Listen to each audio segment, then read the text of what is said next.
maraming salamat po sa inyong pagbibigaya para po sa gawain ng ating Panginoon. Para po sa salita ng Diyos, 1 Samuel chapter 17. 1 Samuel chapter 17. Siguro, lalaki lang ang makaka-relate dito. Amen. Yung larong basketball. Sa Amerika, meron silang tinatawag na NBA, yung National Basketball Association, at ako po ay nanonood din nun. Nung nakaraang buwan, ay naglaban sa finals ang kupunan ng New York Knicks at San Antonio Spurs. Yun ay hanggang 7 laban, 7-game series, unang makaapat na panalo ang magkakampyon. Sa kupunan ng San Antonio Spurs ay merong manlalaro na napakatangkad. Si Victor Wembanyama. Ang kanyang height ay 7'4".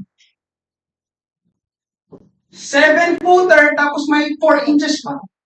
Hindi lang 7 flat, 7'4" ang kanyang height. Amen? Imagine nyo kung gaano po. Sino po siya nakakita ng 7-footer? Amen? Siya kumbaga ang superstar sa kanilang kupunan. Samantalang sa kabilang kupunan, sa New York Knicks, ang kanilang superstar ay si Jalen Brunson na ang height ay 6'2". Amen? Pakita natin yung picture. Yan. Ito si Victor Wembanyama, San Antonio Spurs 7'4". Sa kabilang kupunan, ito naman si Jalen Brunson, yan ang kanyang height. Amen? So, pag pinagtabi sila, ganyan. Amen? Yung height ni Jalen Brunson sa ating mga Pilipino ay matangkad na 6'2". Siguro pag pumasok siya dito sa church, malapit ang kanyang ulo sa kisame. Amen? Pero itong si Victor Wembanyama, 7'4" ang height. Amen? Pag pumasok siya dito sa church, hindi lang siguro siya nakayuko, baka nakabaluktot din yung kanyang tuhod. Amen? Baka hanggang bewang lang kami ni Brother Joseph.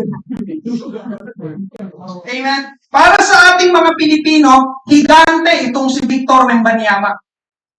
Sa larong basketball, mga kapatid, hindi madali ang makashoot kapag ang bantay o ang nasa harapan ay siya. Dahil napakadali lang sa kanya na tapalan ang bola na sinushoot ng kalaban at napakadali sa kanya na idump ang bola sa ring. Konting talon lang. Amen? May ipapakita pa ako ibang mga picture. Yan. Luwin mo, kaya pa niyang habulin yung bola kung hira na. Aabutin pa niya na sobrang tangkad. Tapos tingnan niyo pa yung haba, yung kanyang wingspan. Ang haba na kanyang yung kanyang braso. Amen? Tapos pag nag-dunk pa siya, diba yung tingnan mo yung tao sabi niya, paano ko ito babantayan? Paano ko ito tatapalan? Paano sinasawsaw na lang yung bola sa ring? Amen? Kaya nitong nagdaang NBA Finals, ay maraming tao ang pumili at pumusta sa kupunan nila na mananalo ng kampyonato. May malaking gulat ng mga sumusubaybay sa NBA dahil natalo ang kupunan ni Victor Wembanyama at ang nagkampiyon ay sila Jalen Brunson sa standing na 4-1. Ibig sabihin ay 4 na beses nanalo ang New York Knicks at 1 beses lang nanalo ang San Antonio Spurs. Amen? Kahit ako po ay nagulat sa naging resulta. Amen? Dahil sabi ko nga po sa inyo, nanonood din ako. Sabi ko, naku, sure win na itong San Antonio Spurs. Diba? Ang laki at ang galing maglaro. Itong si Victor Wembanyama. Pero hindi man lang umabot ng Game 7. Yung huling laro, ibig sabihin, do or die. Kumbaga, parang hindi man lang nahirapan yung kupunan ni Jalen Brunson ng New York Knicks. Amen? Bakit ganun po ang resulta, mga kapatid? Amen? Iba sa iniisip o inakala ng iba. Amen? Hindi ko rin po eksaktong alam dahil hindi ko po gaanong pinanood ang laban nila. Pero sigurado na merong strategies o tactics na ginawa ang New York Knicks para talunin at patumbahin itong si Victor Wembanyama at ang kanilang kupunan. Ang punto ko po ngayong gabi kung bakit ko po ginamit na ilustrasyon yan ay pwedeng bumagsak ang mga higante. Kahit gaano pa kalaki, kahit gaano pa kataas, Kahit gaano pa katangkad, yung higante na yan, hindi lang yung physical na Victor Wembanyama, yung higante na yan na nasa harapan mo, yung higante na yan sa buhay mo, yan ay pwedeng higanting problema, higanting suliranin, higanting sitwasyon, higanting problema sa pananalapi, higanting problema sa kalusugan. Mga kapatid, ngayong gabi, ang punto ko, ang higante sa ating harapan ay pwedeng bumagsak. Amen. Yun po ang aking ipapangaral. Giants can fall. Giants can fall. Familiar na familiar po sa inyo. Tagpo natin sa Bible na pag-uusapan. Sino po sila? Si David at Goliath. Amen. Ilang bahagi po muna ang ating pong basahin. 1 Samuel 17, 45 to 47. Sumagot si David. Makikipaglaban ka sa akin.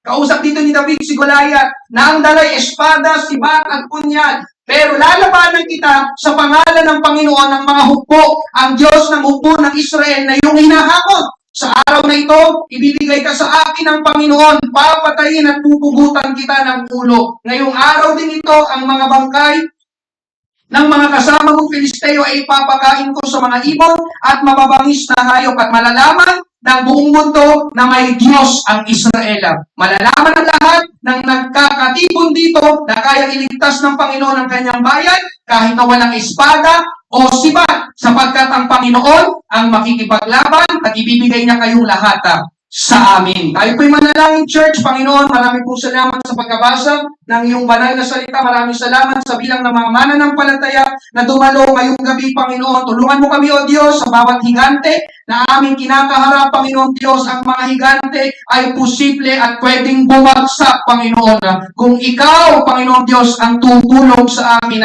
sapagkat ang pakikipaglaban ay hindi sa amin, ang pakikipaglaban ay sa iyo, Panginoon. Maraming po salamat sa pagtatagumpay. Ngayong gabi, lalabas kami ng lugar na ito, Panginoon.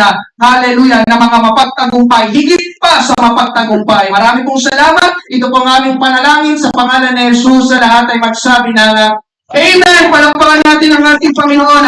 Praise God. Si David po dito, mga kapatid, ay larawan natin. Ating mga mananampalataya. At si Goliath dito, amen, siya ay larawan ng diablo, amen, o larawan ng mga problema. Una po natin pag-usapan, the giant's tactics. Ang binasa po natin ay labanan. Israel, laban sa Filisteo. At ilang beses nyo na po narinig sa akin, tayong mga Kristiyano, tayong mga mananampalataya, ay nasa labanan din. Espiritual na labanan. At ang pangunahing kalaban natin, mga kapatid, ay ang diablo.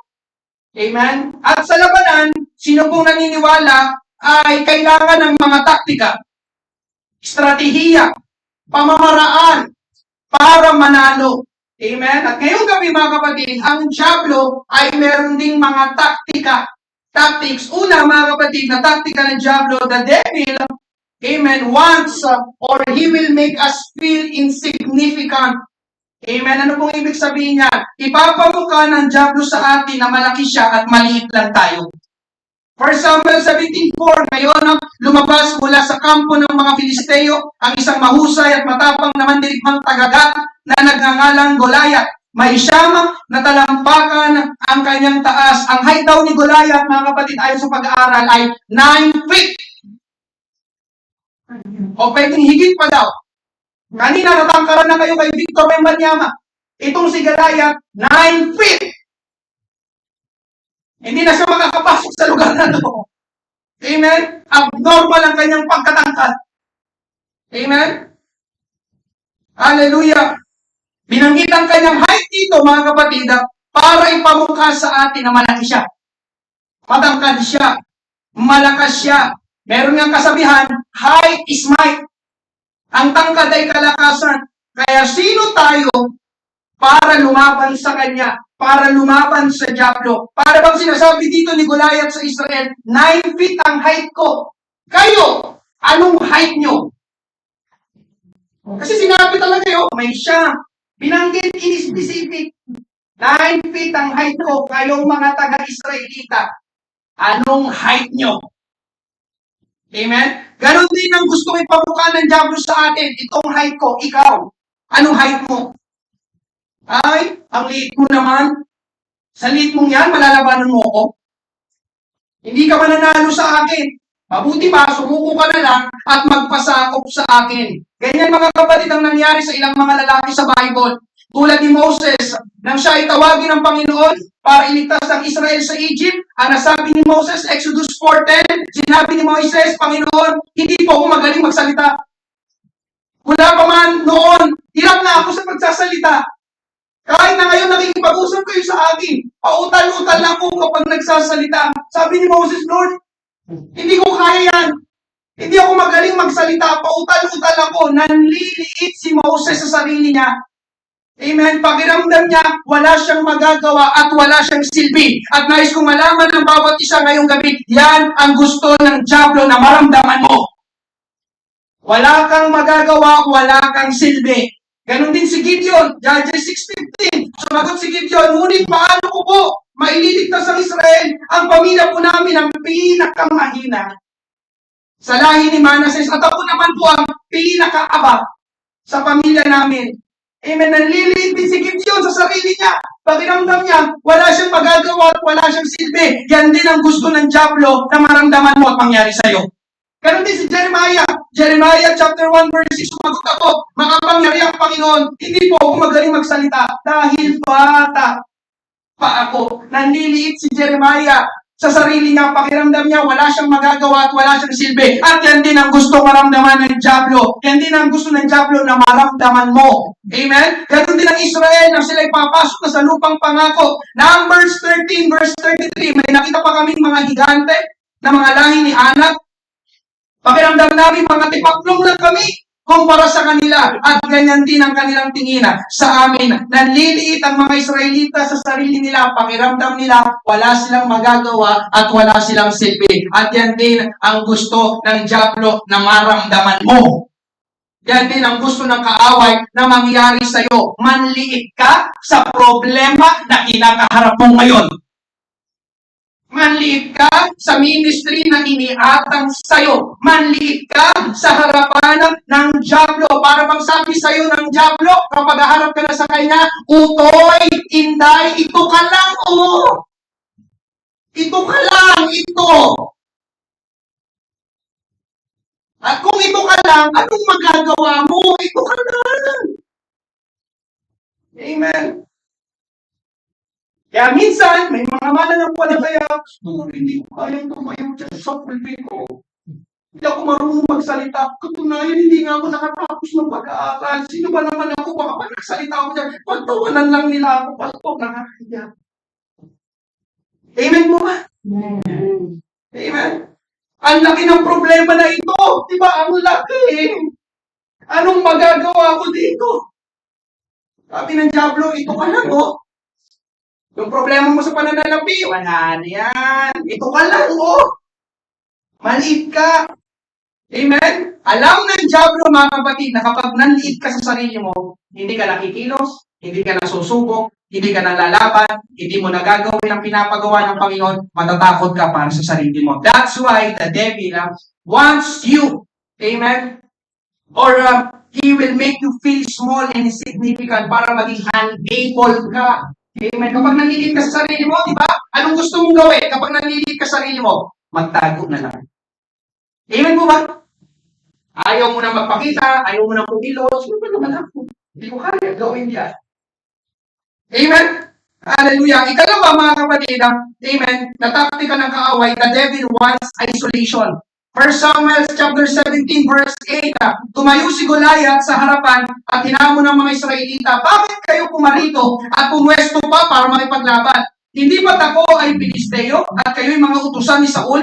Sige, pumili kayo ng isang taong ilalaban nyo sa akin. Mga kapatid, itong sabi ni Goliath, pumili kayo ng isang taong ilalaban nyo sa akin. Anong gusto niya dito? Ang gusto dito ni Goliath, ang gusto niyang laban ay one-on-one. One versus one. Isolation. Ihiwalay ka mag-isa. Ihiwalay tayo sa iba. O bakit kayo nakahanay dyan? Pumili na lang kayo ng isa, representative nyo, siya ang lalaban sa akin. Mag-one-on-one kami. Sabi ni Goliath, alam nyo mga kapatid, ganun din ang gustong laban ng Diablo sa atin, sa bawat isa. Alam mo gusto ng Diablo na laban? One-on-one kayo ng Diablo. 1 versus 1. Amen? Bakit ganun ang gusto ng Diablo? Bakit ganun ang taktika niya? Mga kapatid, pakinggan mo ito, bakit gusto ng Diablo na one-on-one kayo, 1 versus 1? Dahil alam ng Diablo na hindi ka mananalo sa kanya ng nag-iisa. Nakuha mo? Nakuha nyo? Amen? Sabi ko, alam ng Diablo na hindi ka mananalo sa kanya ng nag-iisa. At totoo yun, mga kapatid, we cannot defeat the devil alone. We are not able to overcome the devil only by ourselves. Mga kapatid, hindi po natin matatalo ang Diablo ng mag-isa. Hindi po natin matatalo ang Diablo ng mag-iisa. Paano mo nalaman, Pastor? Una, dahil ako po ay dating alipin ng Diablo. Ang ginagawa ko po noon, puro kasalanan. Sinungaling, magupit, maglasing, maging mga sarili. Amen. Alam mo, kapatid ko sa Panginoon, hindi ko kaya lahat pigilan yun. Andiyan pa po ba kayo? Amen. Hindi ko mapagtagumpayan ang mga kasalanan na yun noon. And I believe, lahat ng mga kaharap ko, ganun ka rin dati. Mag-isang nakikipaglaban sa Diablo, mag-isang humaharap sa mga kasalanan, and I believe, mga kapatid, palagi kang talo sa kasalanan. Amen? Hallelujah! Paulit-ulit ang ating buhay noon, pinaglalaruan ng Diablo. Ayoko na uminom. Pero pagdating kinabukasan, Amen? Hindi natin kaya ang Diablo ng one-on-one. Ikalawa, mga kapatid, bakit gusto ng Diablo na one-on-one? Napansin mo ba? Mas lumalakas ang tukso kapag mag-isa ka na lang. Come on, church. Come on, church. Mas lumalakas ang tukso kapag wala nang nakakakita sa'yo. Amen? Amen. Kaya sabi ng Diablo, doon tayo. Tayong dalawa lang. One-on-one. Amen? Amen. Ang Diablo ay manunokso. Naalala niyo ba sa Matthew chapter 4? Tinukso niya si Jesus habang si Jesus ay nag-iisa lang sa ilang. Walang kasama ang Panginoon. Dumating ang Diablo, tinukso siya. Amen? Sabi ng Diablo, sakto!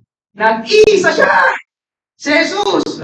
At ganun kami kapatid ko sa Panginoon. Sa tuwing kayo nag-iisa, amen? Doon ka lalong lalapitan, kukuntiryahin, aatakin, tutuksohin ng Diablo. Anyone, can you say amen? Amen? Dahil magaling ang Diablo sa one-on-one. Amen?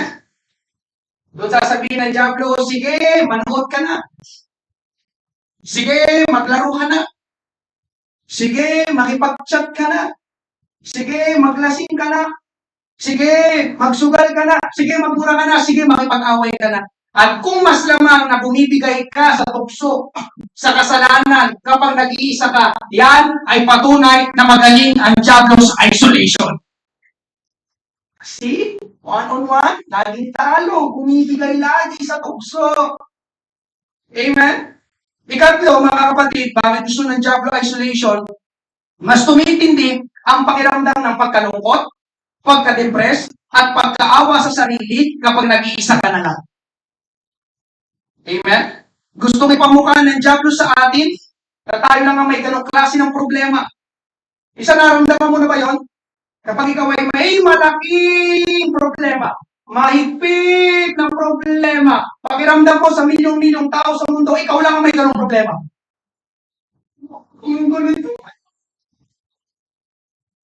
Gustong ipamukha ng Diablo sa atin, walang nagmamalasakit at nagpapahalaga sa atin. Kaya pansin nyo ba mga kapatid, karamihan sa nagpapakamatay, dinadatan silang mag-isa.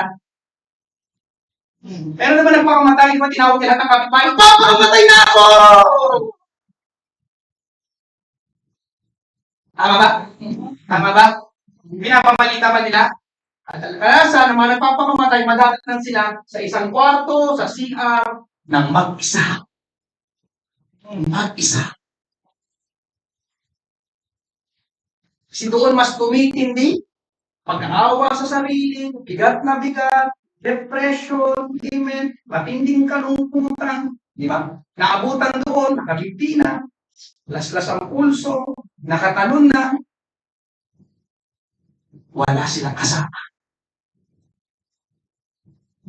Nag-iisa sila. At yan ang gusto ng Diablo, mga kapatid, nag-iisa ka. Dahil magaling ang Diablo sa isolation.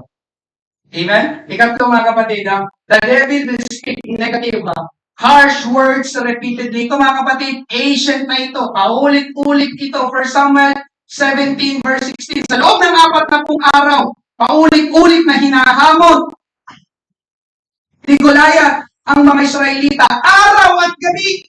Amen? Hallelujah. Hindi sila tinigilan ni Goliath sa loob ng 40 days at 40 nights. Pero yung mga kapatid, 40 days, 40 nights, paulit-ulit na nagsasalita si Goliath sa kanila, paulit-ulit na hinahamon sila ni Goliath. Ano? Wala pa rin bang lalaban sa inyo? Mga duwag! Mga talunan! Mga walang binagbat! Mga kawawang nilalang! Sa loob ng 40 days, 40 nights, yun ang napapakinggan. Mga Israelita, nais kong sabihin, ngayong gabi, mga kapatid, ang Diablo magaling magsalita ng mga negatibo sa ating pakinig. Gabi! Amen? Paulit-ulit sasabihin ng Diablo ang ating kahinaan. Paulit-ulit na ipapaalala ng Diablo ang ating mga kabiguan sa nakaraan. Paulit-ulit na sasabihin ng Diablo na wala ng pag-asa. Hindi ka na magbabago. Makasalanan ka talaga. Hindi ka na uusad. Mamamatay ka ng ganyan. Mamamatay ka ng mahirap. O, tignan mo. Pati magulang mo, nagagalit ka sa'yo. O, tignan mo. Amen. Palagi na lang kayo nag-aaway na mag-asawa. Tignan mo, may sakit ka. May sakit tatay mo, may nanay mo. Yung tatay mo, yung kapatid mo, wala na. Hindi na kayo gagaling. O, tignan mo. Unti-unti na humihina ang negosyo nyo. O, tignan mo. Parang ayaw na sa'yo ng mga katrabaho mo. Tignan mo. Napapabayaan mo na ang pag-aaral mo. Dadalo ka pa sa church? Lilingkod ka pa sa Panginoon? Hayo ka ba? Magbibigay ka ba? Magtuturo ka ba? Mangangaral ka ba? Wag na! Bakit? Because you are a failure. You are nobody. You are weak. You are useless. You are ashamed. Amen? Ito mo. Kaya nga walang nagkagusto sa'yo. Kaya nga walang nagtitiwala sa'yo. Kaya nga iniiwan ka. Kaya nga walang tumatanggap sa isang trabaho. Amen. Nakarinig na ba kayo ng mga ganun salita, mga kapatid? Andiyan pa po ba kayo? Bakit masyado po seryoso? Ulit-ulit. Wala na. Negative, harsh words. Amen. At ang resulta, mga kapatid, takot, panghihina ng loob, pagkabalisa, kawalan ng maayos na pagtulog, pagsuko, at pagtanggap na lang na tayo nga ay isang talunan at kahihiyan. Amen? Ganito, mga kapatid, ang ginagawa ng Diablo, ito'y larawan ng Diablo at ng mga mananampalataya, David and Goliath. Amen? Subalit ngayong gabi, mga kapatid, hindi yun ang nais ng Panginoon para sa atin. Paulit-ulit ito, mga kapatid, pero nais ko muling ipaalala sa bawat isa. Ano yan, pastor? Sinungaling ang Diablo. Amen? The devil is always a liar. Always! Amen, palagi. Hallelujah. Ang totoo ngayong gabi, mga kapatid, pwedeng pumaksak ang higante. Amen. Pwede nating mapapagsak ang higante na yan. Amen. Pwede nating madaig, matalo ang higante na yan sa ating harapan. Giants can fall. Can you say amen? Sabihin mo sa katabi mo, giants can fall. Ano man yan na higante sa iyong harapan? Ano man yan na higante sa iyong paningin? Ano man yan na higanting problema? Ano man yan na higanting pakiramdam? Ano man yan na higanting hapon? Ano man yan na higanting nakaharap? Mga kapatid, dyan pwedeng mapapatsa ka. Yan ay pwedeng malampasan. Yan ay pwedeng mapagtagumpayan. Amin po ba? Amen. Pangalawa, pag-usapan natin mga kapatid, 2 puntos lang ito. The believer's counter-attack. Amen. The believer's counter-attack, may mga taktika ang diablo para matalo niya tayo. Kaya dapat ay meron din tayong mga taktika o meron tayong pang-counter-attack sa kanya. Amen. Sabi ng Merriam-Webster, counter-attack. Amen. Sabi dyan ay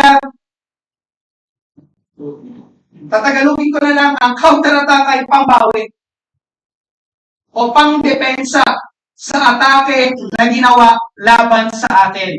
An attack made in response to, amen, or in defense, yun nga, pangdepensa, pangsanggalang, amen. At sa tuwing aatake ang diablo sa atin, mga kapatid, dapat ay meron tayong pambawi. Sabi ko, dapat ay meron tayong pambawi. Hindi ko kapag binububugan ng kaway, ikaw naman ganun. Dito ba? Dito? Dito? Hindi, mga kapatid. Kapag inaatake ka ng diablo, kapag nagsasalita ang diablo sa'yo ng mga negatibo, masasakit na pananalita, dapat may pang-counter-attack ka. May pangbawi. Meron tayong dapat na tamang responsa para hindi tayo mapapagsak ng diablo. Una, mga kapatid, you have to decide. You have to stand up. Enough is enough. Tagalog, kailangan natin magpasya. Kailangan natin manindigan. Tama na! Yun ang enough is enough. Tama na! Amen. Dito papasok sa eksena si David. Kasi inutusan siya dito ng tatay niya na dalhan ng pagkain ng kanyang mga kapatid. At pagdating niya doon sa lugar, yun na nga, nasaksihan niya at narinig niya ang pinagkagagawa at pinagsasasabi ni Goliath sa kanila, sa lahi ng Israel. At hindi po yun matanggap ni David. Sabi niya, sino ito? Amen. Kung ano-ano pinagsasasabi. Amen. Sa Israel, sa amin. Kaya tingnan niyo ang sabi niya, 1 Samuel chapter 17 verse 32. Pagdating ni David, sinabi niya kay Saul, wala po ni isa man sa atin ang dapat na panghinaan ng loob. Pinapalakas niya yung kanyang mga kababayan. Dahil lang sa Pilisteyong iyon, ako na po na inyong lingkod ang magkikipaglaban sa kanya. Pansinin niyo mga kapatid ang sinabi ni David, dahil lang sa Pilisteyong iyon. Nakita niyo ba yan? Dahil lang sa Pilisteyong iyon, ang tingin ng mga Israelita kay Goliath ay higante, malakas, matangkad, malaki. Pero ang tingin ni David sa kanya, pangkaraniwan lang. Hindi na sinabi na, huwag kayong panghinaan ng loob sa higante na yon. Hindi ganun ang sinabi ni David. Ang sinabi niya, hindi niya tinawag na higante si David. Ang sinabi niya, Filisteo lang yon. Lang. Huwag kayong panghinaan ng loob dahil lang sa Filisteyong iyon. Oo. Sabi ni David, higante si Goliath, pero pwede natin siyang matalo. Pwede natin siyang mapapagsak. Pwede tayong magtagumpay laban sa kanya. Mga kapatid, ngayong gabi, malaki man yung problema na kinakaharap mo, pero maniwala ka sa ating Panginoon, yan ay pwede mong malampasan. Yan ay pwedeng malutas. Yan ay pwedeng masolusyonan. Amen po ba? At ang pinapakita po sa atin dito ni David, mga kapatid, hallelujah, ay paano natin tignan ang problema, hamon na kinakaharap natin. Paano mo tinitignan? Higante? Isa mga Israelita, tingin talaga na kay Goliath. Oo naman literal, higante. Si Goliath. Pero mga kapatid, may ibang vision, may ibang pagtingin si David. Amen. Sa palagay ko, mga kapatid, mas gayahin natin si David. Amen. At isa pa, tingnan nyo, sabi niya, ako na po na inyong lingkod ang makikipaglaban sa kanya. Amen. Ano pong pinaparating ni David dyan? Ang pinaparating ko ni David dyan, enough is enough. Ako na po ang makikipaglaban sa kanya. Diba? Ano pong, sa loob ng 40 days at 40 nights, wala po kayong ginagawa. Parang ganun di ba? Bakit nandyan lang kayo nagtatago? At hindi kayo lumalaban? Bakit kayo natatakot? Pinagluloko lang kayo, Pilisteo na yan. Paniwala na bang kayo? Enough na! Tama na! Lalaban tayo! Ako ang lalaban! Sabi ni David. Amen? Mga kapatid, ngayong gabi, hanggang kailan tayo maniniwala sa mga kasinungalingan ng Diablo? Na maliit ka lang, na wala kang magagawa, na wala kang silbi, natalunan ka, amen, na hindi ka mahalaga, na wala ka ng pag-asa, hanggang kailan tayo paglalaruan ng Diablo? Hanggang kailan tayo dadayain ng Diablo? Hanggang kailan ka gagawing kawawa ng Diablo? Hanggang kailan? 40 days, 40 nights, walang ginagawa may salita. Ano, wala pa ba makikip? Ang tagal naman! Mahigit isang buwan na, oh! Wala pa rin nalaban? Ano, mga takot kasi kayo? Mga kapatid, hanggang kailan? Hanggang kailan paglalaruan ng Diablo ang isipan mo? Hanggang kailan guguluhin ng Diablo ang isipan mo? Hanggang kailan ka hindi makakatulog ng maayos sa gabi?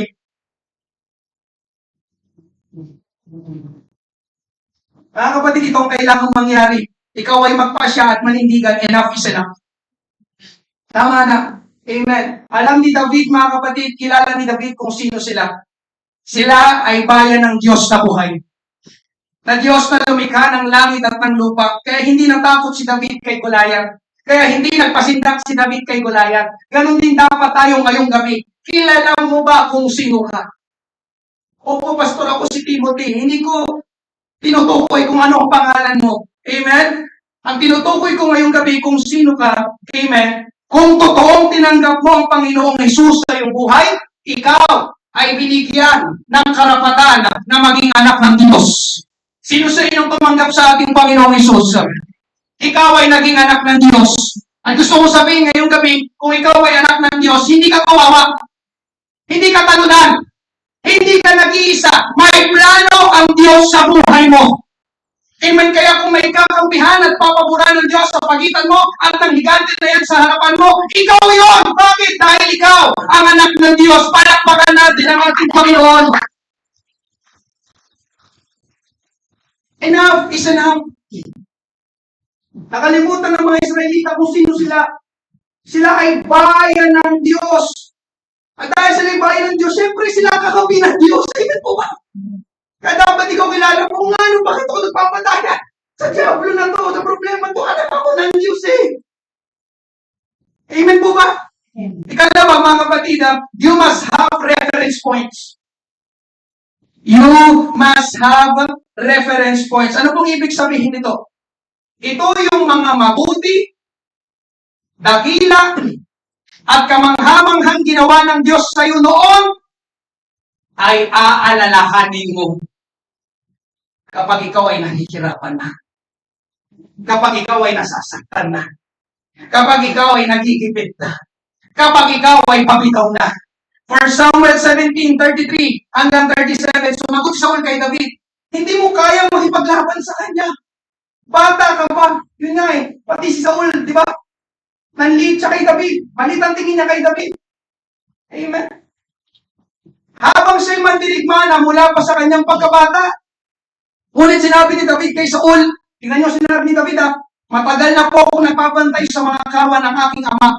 Kung may leon o oso na tatangay sa mga tupa, tinutugis ko po ito at binubugbog at kinukuha ang tupa. Kung lalaban ito, kinuhuli ko ito sa leeg at tinahampas hanggang sa mamatay. Verse 36, nagawa ko po ito sa mga leon at oso at gagawin ko rin ito sa Pilisteyong iyon na hindi nakakakilala sa Diyos. Dahil hinahamon po niya ang mga sundalo ng buhay na Diyos. Verse 37, ang Panginoon na nagligtas sa akin sa mga leon at oso, ang siya rin magliligtas sa akin sa kamay ng Pilisteyong iyon. Hindi agad pumayag si Haring Saul na makipaglaban si David, pero nagpumilit si David at ang sinabi niya kay Haring Saul ay yung mga karanasan niya kung paano tinulungan siya ng Panginoon sa mga leon at oso. Amen? Ang sabi sa verse 37, ang Panginoon na nagligtas sa akin sa mga leon at oso, ang siya rin magliligtas sa akin sa kamay ng mga Pilisteyong yun. Inaalala ni David ang noon, yung karanasan niya noon, yung kabutihan ng Panginoon noon, yung katapatan ng Panginoon noon. Mga kapatid, ngayong gabi, hallelujah, kung tinulungan ka ng Panginoon noon, kaya ka pa rin tulungan ng Panginoon ngayon. Amen? Ba? Panginoon. Amen. Mahirap din yun eh, malaki din yun eh. Amen. Pero naniniwala ako kahit gaano kahirap, kalaki, kahigante, yung problema na yun, amen, walang imposible sa ating Panginoon. Matutulungan niya pa rin ako ngayon. Amen. Mga kapatid, ngayong gabi, hallelujah, kung nag-provide ng Panginoon noon sa pangangailangan mo, kaya pa rin mag-provide ng Panginoon ngayon. Amen. Kung pinagpala ka ng Panginoon noon, kaya ka pa rin pagpalain ng Panginoon ngayon. Amen. Kung sinupply ng Panginoon ang mga pangangailangan mo noon, kaya ka pa rin supply ng Panginoon ang pangangailangan mo ngayon. Kung pinagaling ka ng Panginoon noon, kaya ka pa rin pagalingin ng Panginoon ngayon.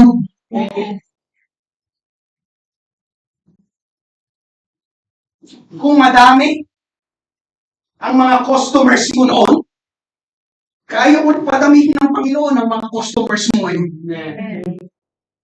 Andiyan pa ba kayo? Andiyan pa ba kayo?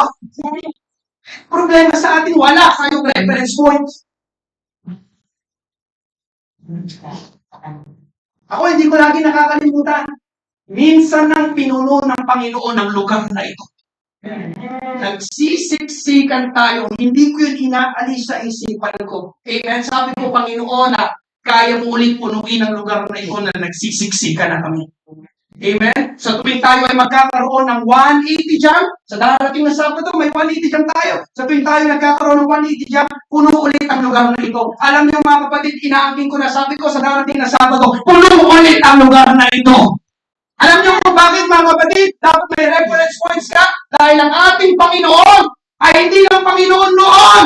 Siya pa rin ay Panginoon ngayon at kailanman. Sabi sa Hebrews chapter 13 verse 8, Jesus Christ is the same yesterday and today and forever. Kaya hindi siya Panginoon noon lang. Amen, siya pa rin ay Panginoon ngayon at magpakailanman. Kaya kung ano yung ginagawa niya noon, kaya pa rin niyang gawin ngayon. Can you say amen? Hallelujah! Ang kapatid, ang ating Panginoon hindi nagbabago.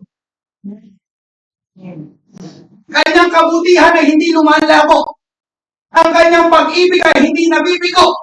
Ang kanyang katapatan ay mula noon hanggang ngayon. Lamentations chapter 3, verses 22 at 23. Dahil ang pag-ibig at awa ng Panginoon ay walang katapusan.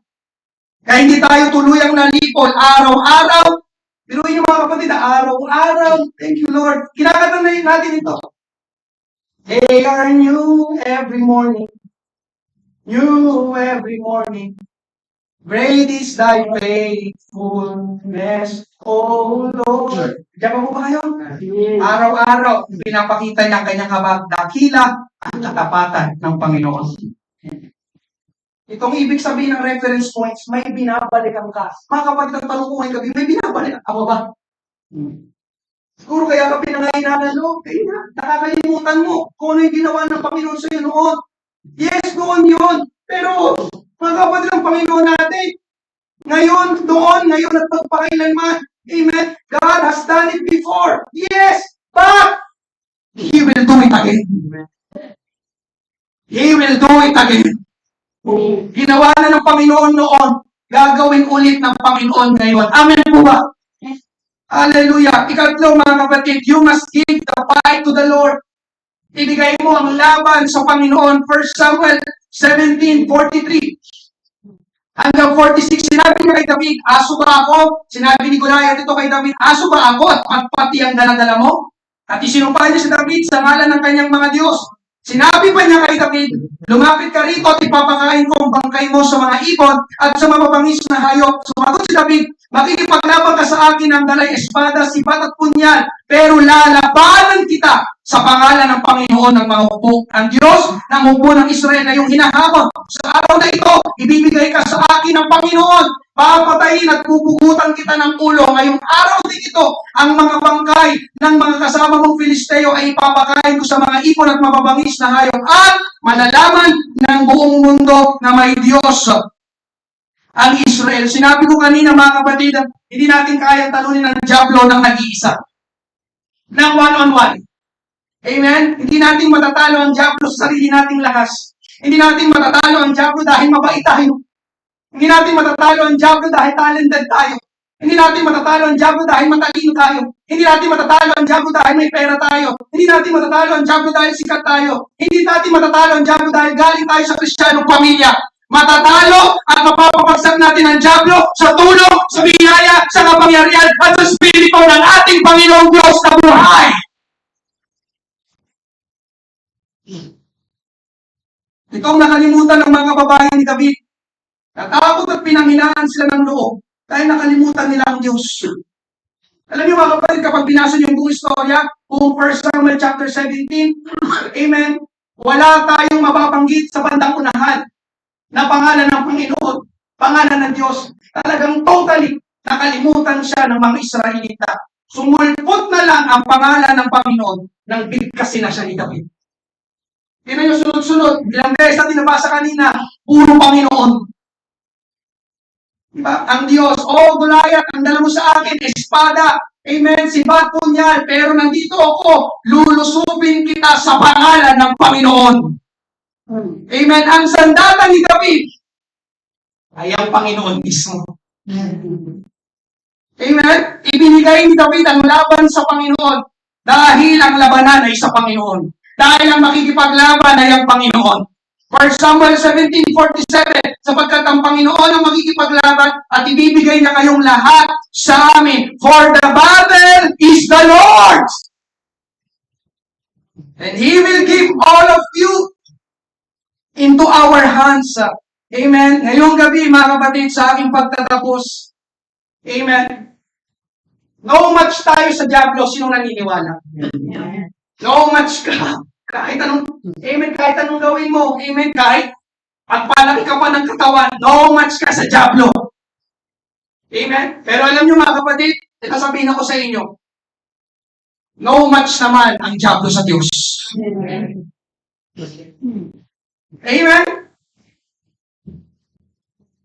Kaya hindi mo talaga kaya ng mag-isa. Hindi natin kaya, pero kaya ng Panginoon. Kaya ibig sabihin mga kapatid, ibigay mo ang laban sa Panginoon. Ibigay mo ang laban sa Panginoon. Hindi mo makaya eh. Amen po ba? Ibigay mo yung higante na yan sa Panginoon. Walang higante na mas malaki kaysa sa Panginoon. Walang problema na mas malaki kaysa sa Panginoon. Walang hamon na mas malaki kaysa sa Panginoon. Kaya magtiwala tayo sa Panginoon. Victory does not come from us. Amen? Victory comes from the Lord. Ang pagtatagumpay hindi manggagaling sa iyo. Ang pagtatagumpay palaging manggagaling sa Panginoon. Amen? Romans 8:37, ngunit kahit ganito, ang kalagayan natin, ganap ang ating tagumpay sa tulong ni Kristo. Sa tulong ni Kristo. Sa tulong ni Kristo. Sa tulong ni Kristo. Na nagmamahal sa atin. Yun mo mga kapatid, magiging ganap daw ang iyong tagumpay kung tutulong ang Panginoon. Pero kung hindi, matatalo ka. Amen? No, despite all these things, overwhelming victory is ours through Christ who loved us. Psalm 73:26, my flesh and my heart may fail, but God is the strength of my heart and my portion forever. Amen, mga kapatid, ito ang ginawa ni David. Hallelujah. Kapag binasa niyo pa ang ilang mga talata, pinasuot siya ni Haring Saul. Yung kasuotang pangkawal. Amen? Pero hindi sanay si David. Kaya hindi ginamit ni David. Mas humingi siya ng tulong sa Panginoon. Paminsan, aalukin ka ng kung ano-ano, ng mga patakaran, pamamaraan, sistema ng sanlibutan ito para mapagtagumpayan ko, no? Yung mga higante na yan sa iyong harapan, mga kapatid, ang tulong natin, amen, ay mababasa natin sa aklat na ito. Pag-attend sa church, basic lang palagi pag-attend sa church, pananalangin, pagbabasa ng Bible, pagpupuri sa Panginoon, pagsamba sa Panginoon, pagkikipag-fellowship sa mga kapwa nating kapatiran. Amen. Idadagdag ko na rin mga kapatid, magaling ang diablo kapag nag-iisa ka. Kaya kapag may gawain, palagi kang dumalo. Kasi dito, may kasama tayo. Dito ka mapapalakas. Dito, may nananalangin sa'yo. Amen? Dito may nakaka-fellowship ka. Amen. Dito mga kapatid, hindi tinignan ni David ang sarili niya. Ang tinignan niya ay ang kanyang Diyos. Hindi tinignan ni David kung anong magagawa niya sa higante. Ang tinignan ni David ay kung anong magagawa ng Diyos sa higante. Amen? Kung gusto natin mapapagsak ang mga higante sa buhay natin, kailangan natin ang tulong ng Panginoon.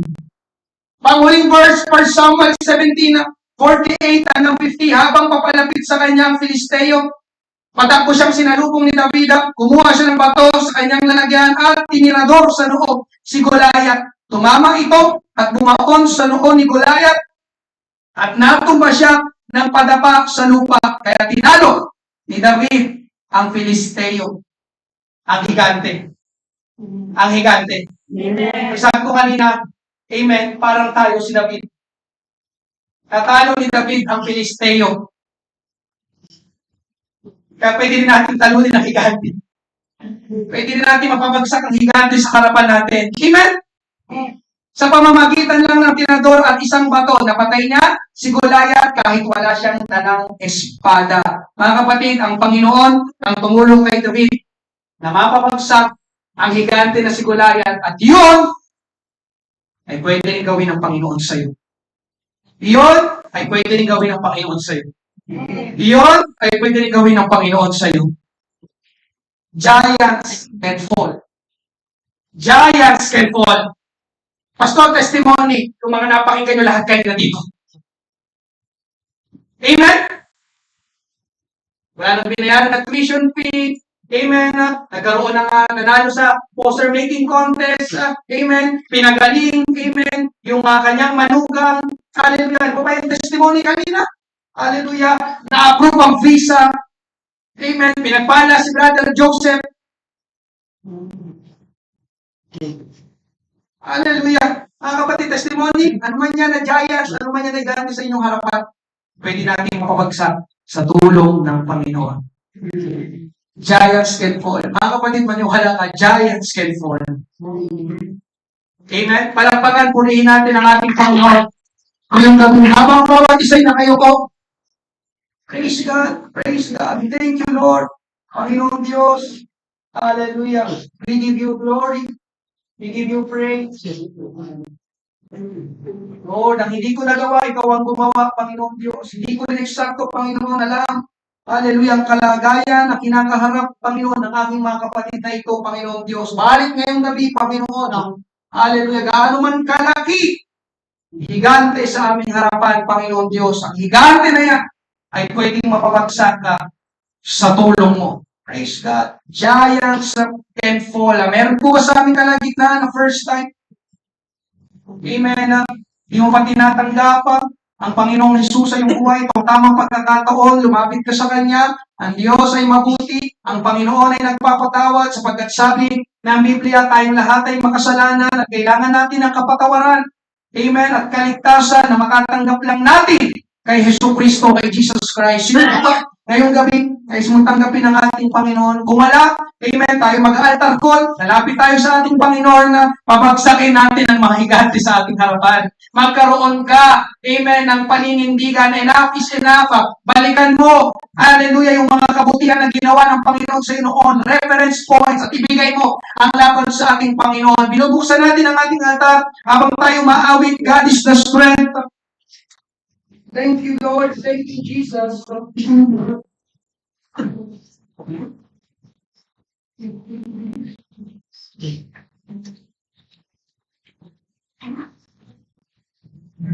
Hallelujah. We give you glory. Give you praise. Lord, tulungan mo, Panginoon.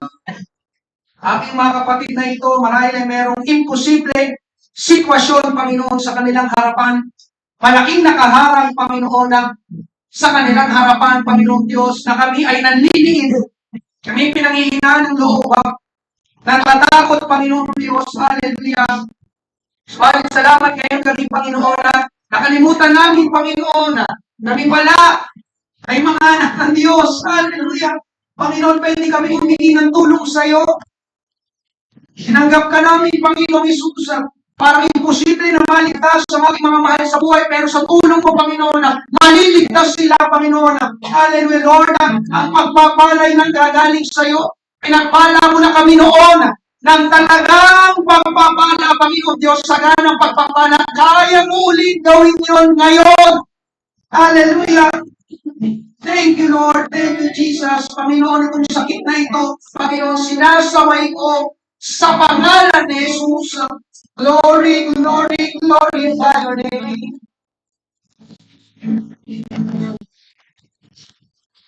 There is one.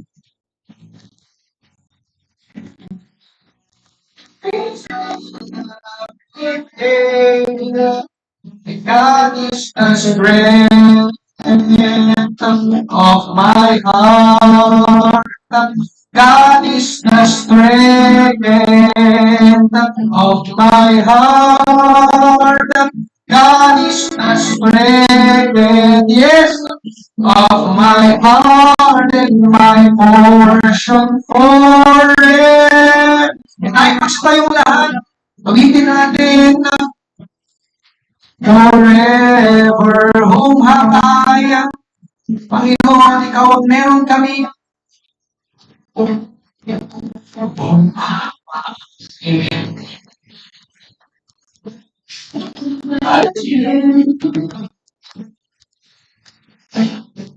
There is nothing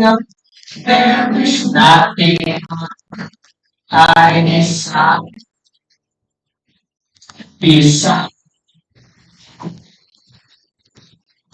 My heart and my strength. I and my strength. But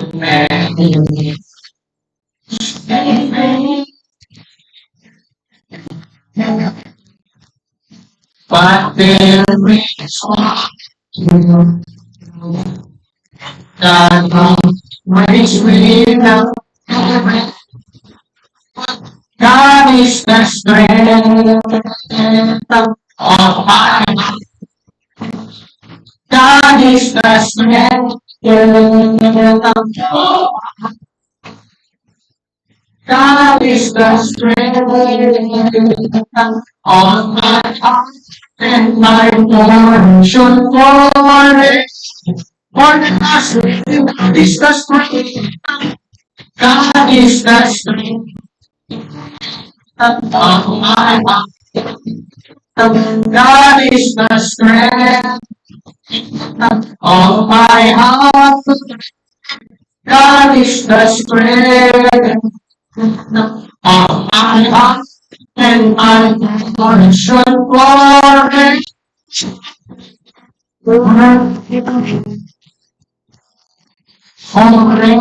Purihin, pasalamatan natin Diyos, asya ng aming puso at daras ay manghihina. Pagpili ko, Panginoon, hallelujah, subalit, salamat, Panginoon, ikaw ay palaging nariyan para sa amin, Panginoon Diyos. Salamat sa palaging pagpapalakas, Panginoon Diyos, sa aming, hallelujah, we give you glory. We give you glory, we give you praise. Hallelujah. Hallelujah. Thank you, Lord. Ginawa mo na noon, Panginoon. Gagawin mo ulit ngayon. Hallelujah. Thank you, Lord. Thank you, Jesus. Hallelujah. Thank you, Lord. Hallelujah. Mga kapatid, panampalataya tayo sa Panginoon. Laging napakabuti ng Panginoon. Amen? Huwag mong iwawala ang ating, lagi mong isali ang Panginoon. Hindi ka mananalo ng nag-iisa. Hallelujah. Giants can fall. Giants can fall. Narinig ako ng mga testimony kanina. They're giants. Hallelujah. Ay bumagsak. Praise God. Praise God. Praise God.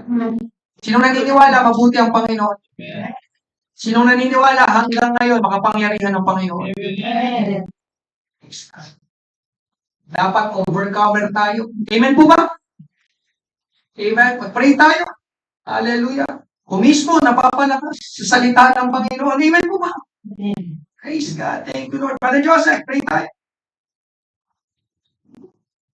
Yes, Lord, Panginoon, maraming salamat po sa oras na ito, Panginoon. Muli po kaming pinalakas, Panginoon, na na-remind, Panginoon, O God, na ikaw pa rin, Panginoon, ang aming kailangan, Panginoon. Maraming salamat, Lord. Hindi namin kaya mag-isa mga laban, Panginoon, ng mga giants, mga higante na dumaraan na sa aming harapan, sa aming buhay, Panginoon. Ngunit kung aming ipagkakatiwala sa iyo, Panginoon, kung aming aasa sa iyo, Panginoon, Lord, sa iyong lakas, Panginoon, sa iyong kapangyarihan na ay aming mapagtatagumpayan, Panginoon. Lord, maraming salamat, Panginoon, na sa panibagong revelasyon, Panginoon, na aming napakinggan. Lord, maraming salamat sa muling pagpapalakas ng aming mga pananampalataya, Panginoon. Ingatan mo ang bawat isa na narito, Panginoon. Ang bawat pananampalataya, muli mo bumalik, Panginoon, na sa susunod na gawain. Sa pangalan ni Jesus, natin magsabi na Amen. Thank you, Lord. Salamat sa Panginoon. Isa po tayo. Maraming salamat po muli sa inyong pagdalo sa gabing ito. Ingat po bawat isa at pagpalain tayo ng ating Panginoon.